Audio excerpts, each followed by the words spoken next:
So good evening again.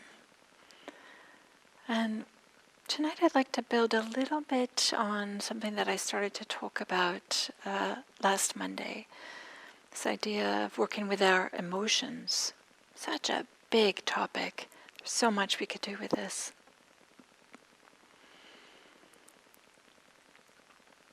And as I mentioned, or I think I mentioned, or I plan to mention, that part of one way that we can work with our emotions is to look at, investigate, inquire about some of our underlying beliefs that might be supporting or fueling our emotions. What are some of the belief structures, or what are some of the thoughts that are maybe very quietly in the back of our minds, but what are some of the thoughts that keep particular emotions going? I like this idea of fueling them, providing the umph to keep them going. And as I mentioned earlier at the beginning of the meditation, that there is this one theme that I've noticed. Of course, I've noticed it in myself, and I've noticed it in many of us. Many of us, it's very, very prevalent. Not just in Dharma practitioners, but I suspect in probably the Western kind of culture, if I dare be so bold as to say something like that. That is this idea of what I'll call and others call the inner critic. This idea of I should be doing it better. I should be doing it differently. I'm doing it wrong. I have to be better, or something like this, some version of that. It's quite remarkable how common this is. So, if you might have thought that you were the only one and that everybody else maybe has some version of, has all their ducks in a row, but this turns out to be quite prevalent.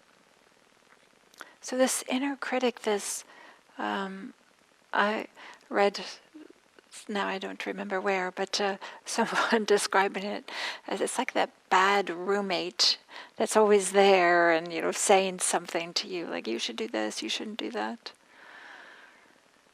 But maybe we could also understand it almost like a sub-personality, and understand in some kind of way that's inside of us that's constantly putting us down, belittling us. It's this self-judgment or blaming ourselves or being critical or nagging at us. And with this, there might be this diffuse and pervasive but not quite clear sense of shame that goes with it, a sense of shame for what we are or how we are or who we are in some kind of way. Also with a sense of harshness, the tone of the voice of this roommate, sub-personality, however you want to imagine it, isn't a voice of kindness. Instead, it's a voice of harshness.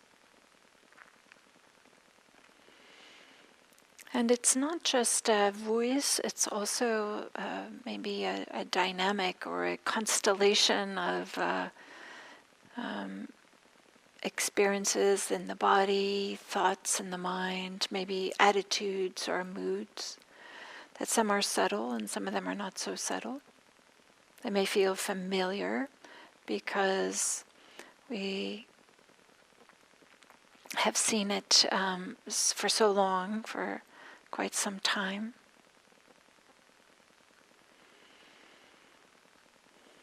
But there's this feeling of inadequacy as part of the inner critic. This idea of whatever I'm doing, it's not enough. Or however I am, it's not quite good enough. And it's understandable that we have this. Many of us, we've learned this from family, from culture, from school. It's a society. It's a phenomenon. So we don't have to blame ourselves. We're not the only ones. And we just didn't make it out of whole cloth. We didn't make it for no particular reason. We don't have to be critical of ourselves for having this inner critic. But there are a number of ways in which this inner critic impacts us. And I'll just talk about a few here. One is it leads to a dampening or a repression of an expression of ourselves. This feeling, that we shouldn't express who we are. We should only maybe express a small bit, not the whole portion of who we are. And this, of course, kind of like dampens and represses our creativity and our feelings of intimacy with others. And this sense of not being able to fully show up kind of leads to a certain type of frustration, certainly some dissatisfaction. And this frustration and dissatisfaction can lead to some anger or some, maybe it's not quite clear. It's this diffuse, vague sense of anger about how things are, without a clear sense of why they are that way. So our being feels kind of squelched, and which leads to frustration, which leads to some anger, which might lead to some hostility.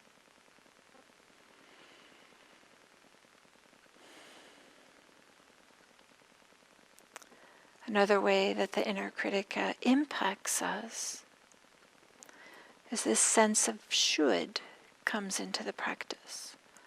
That I should behave a certain way. I should not behave this other way. Shows up in our lives, and also the inner critic specifically into our practice, into our meditation practice, can have this sense of, I should meditate more, I should be concentrated. My mind shouldn't be wandering away. Or if you're doing loving kindness practice, I should be more loving. Dang it. So this idea of should creates a sense of pressure that I was pointing to with the guided meditation. And this pressure, in turn, this sense of pressure can block or cramp or inhibit or somehow shut down or end our whole meditation practice because it's so uncomfortable, this sense of should. And in that kind of way, it kind of like squeezes the sense of juice or joy out of our practice. Instead, our meditation practice becomes burdensome and something we're supposed to be doing. But there isn't any lightness to it. There isn't any sense of spaciousness and opportunity there. Instead, it feels like a drudgery. Maybe it feels dry or brittle or something. And also, an impact of the inner critic is it can squelch a sense of our asking ourselves really deep questions, including the questions of what are my highest aspirations? What's really important for me? What do I want in my life? How can my life unfold in a way that's meaningful for me? How might I live my life now so that at the end of my life, I feel like, yes, I lived it according to what was important, meaningful for me. These are just a few of the ways in which the inner critic can show up, some of the impact that it has. Kind of this feeling of our creativity being not being expressed. Maybe our intimacy, not having intimacy with others, that's not being expressed.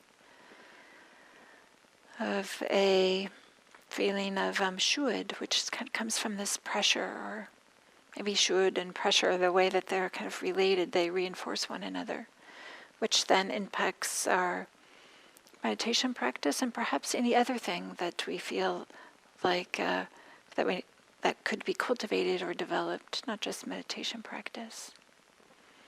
And get in the way of asking some deep questions of, well, what do I really want from my life? If the inner critic is really strong, we don't want to ask those questions. We're afraid that the next thing might be, oh, well, you can't do it anyway.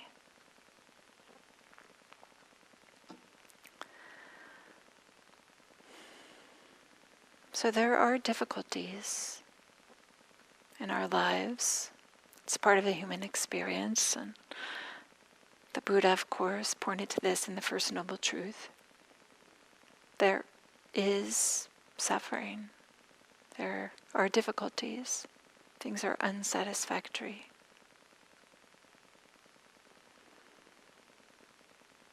So instead of allowing the inner critic to jump in really quickly and say, this is not okay, and because I'm uncomfortable, it means that I'm doing something wrong, that I'm bad, or something like that, some version of that. Instead of having this feeling of like, what am I doing wrong?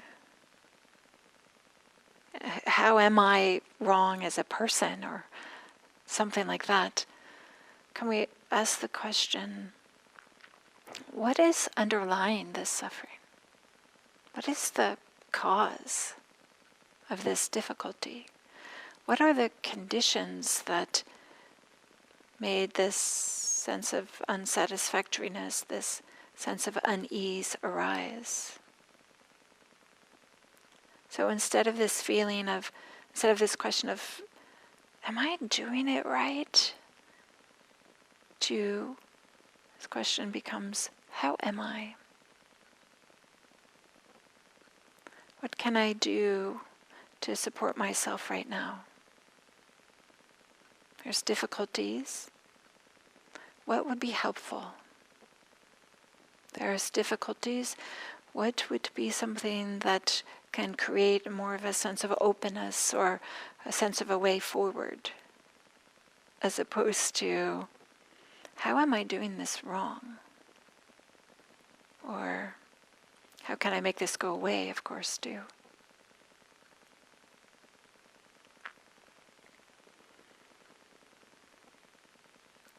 So the Buddha introduced some of his key teachings, or this shift from a concern from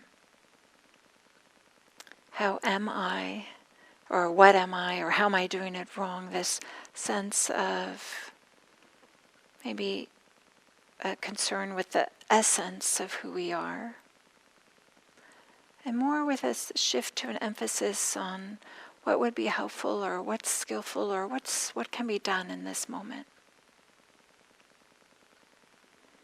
So rather than the inner critic becoming this pervasive, vague sense of shame, we can ask, what's helpful? What's not? Instead of falling into this feeling of something in my essence, something about who I am is wrong. Instead, this recognition that there's a web of conditions. There are so many things that contributed to every experience that we have in every moment. And so for us to kind of look towards that, what are the conditions and what are the actions, as opposed to this feeling of what is it that I'm doing wrong? How am I wrong? So the inner critic can work by singling something out in our experience and making that significant. This is kind of like this seed gets planted often from some insignificant thing. Not always, but sometimes. It might be an email that we receive that has a tone that isn't quite right, or maybe the ending or the salutation or the ending. I'm not sure what that's called. That maybe it's the ending salutation. The way that they close their email wasn't in a way that maybe felt what you were expecting, or maybe didn't feel warm to you, or I'm just making this up. And then a whole story can be like, oh, this person doesn't really want to talk to me, doesn't really want to email me. They are just doing this because they feel like they want to, or, they don't want to, but they're just doing this because they feel like they should. I'm a bad person. And because I'm a bad person, or probably nobody wants to send me an email, right? Our minds we can go to some really scary places. But notice how if we reflect back, chances are, at that time there were so many things happening. The computer was on maybe just a few minutes before. There was something supportive and wholesome was in an email or something that was on our computer, or at that same time we were most likely maybe not sitting in a chair, or maybe looking at our phones. Maybe there was music going on, maybe there was sounds going on, maybe there was some neutral things to look at, maybe there were some pleasant things to look at. Maybe we had other emails during the day that were completely neutral, maybe some that were pleasant. Maybe we had a Zoom meeting with somebody, some that had pleasant moments and unpleasant moments. My point is, of course, that we just choose one single thing and really grab onto it and hang on to it, and we give it a significance, make it an importance about it, and then we build a self around it. I'm not a good person, I'm a bad person. I'm a person that people don't really want to communicate with, or something. Maybe this is, I'm using exaggerated language, but often there's a form of this that's happening a lot during our days.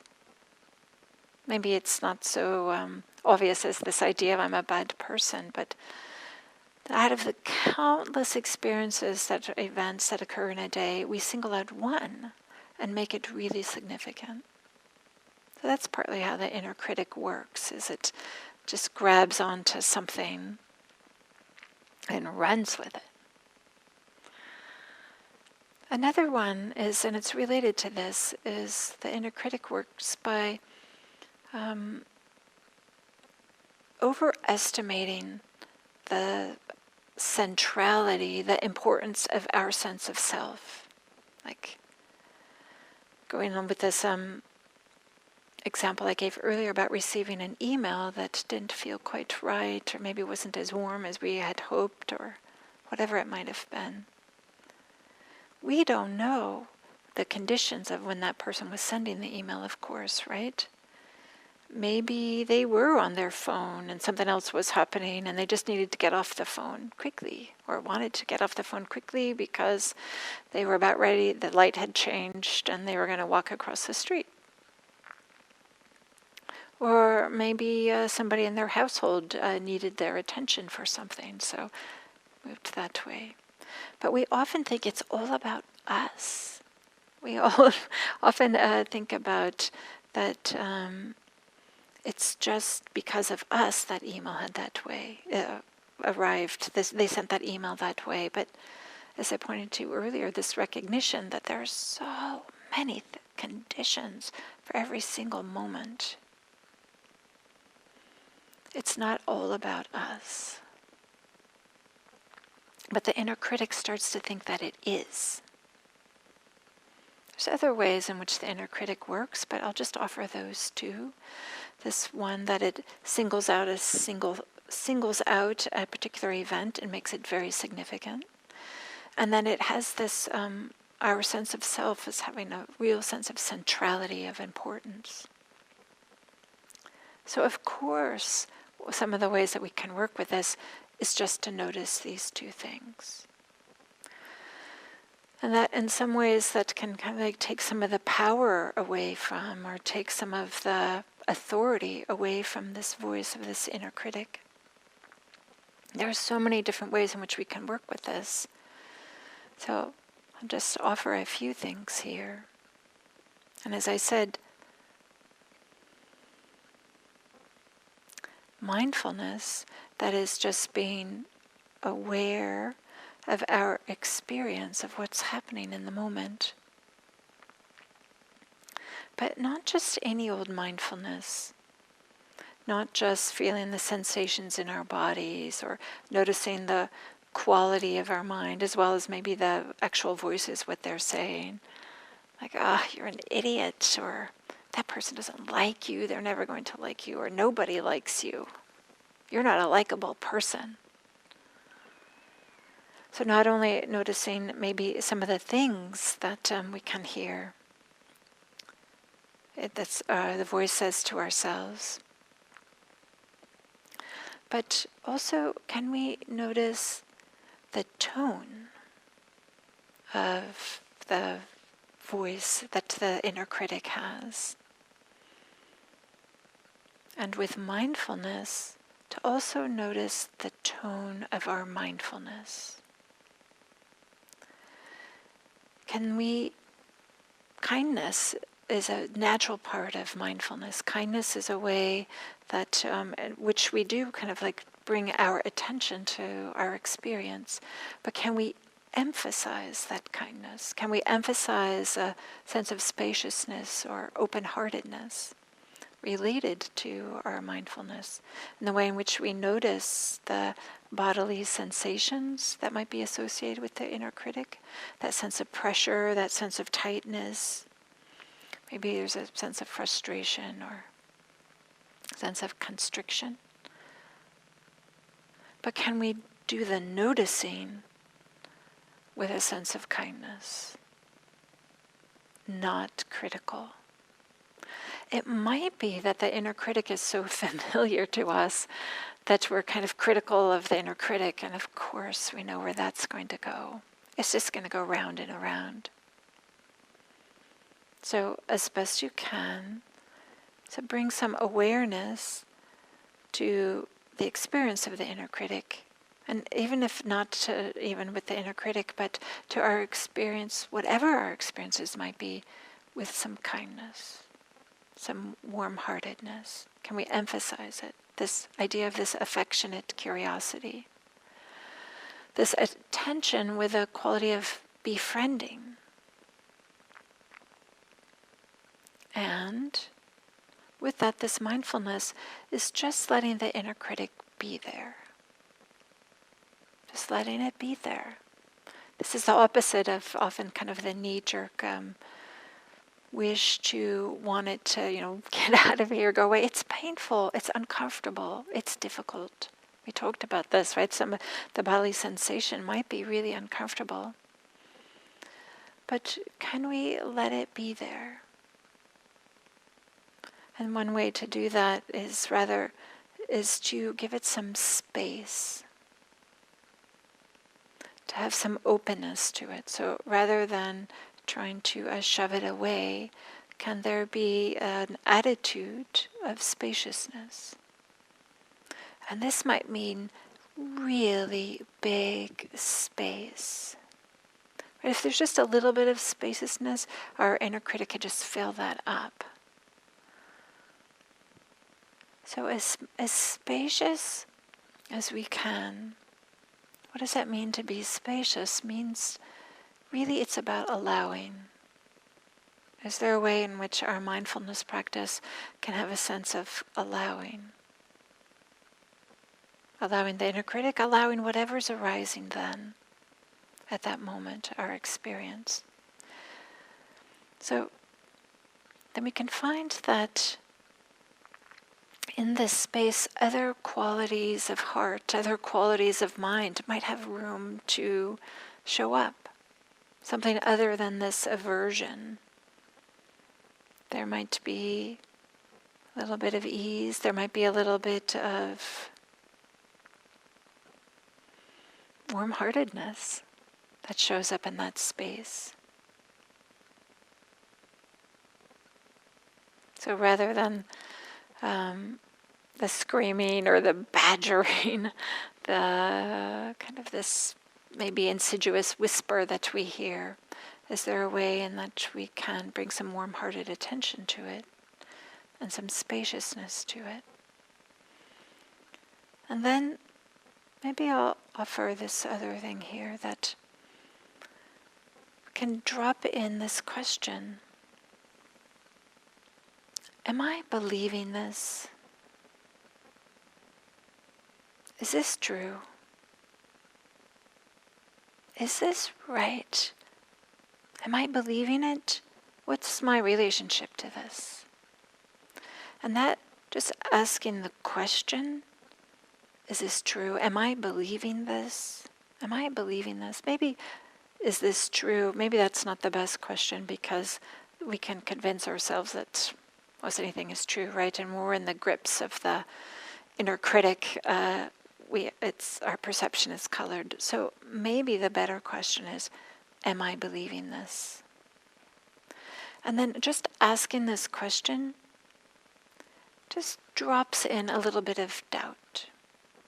And doubt is something that isn't present when there's the inner critic. So doubt, just this little bit of doubt, also can help create space. And maybe it can be this affectionate sense of, is this, am I believing this? Am I going along with this?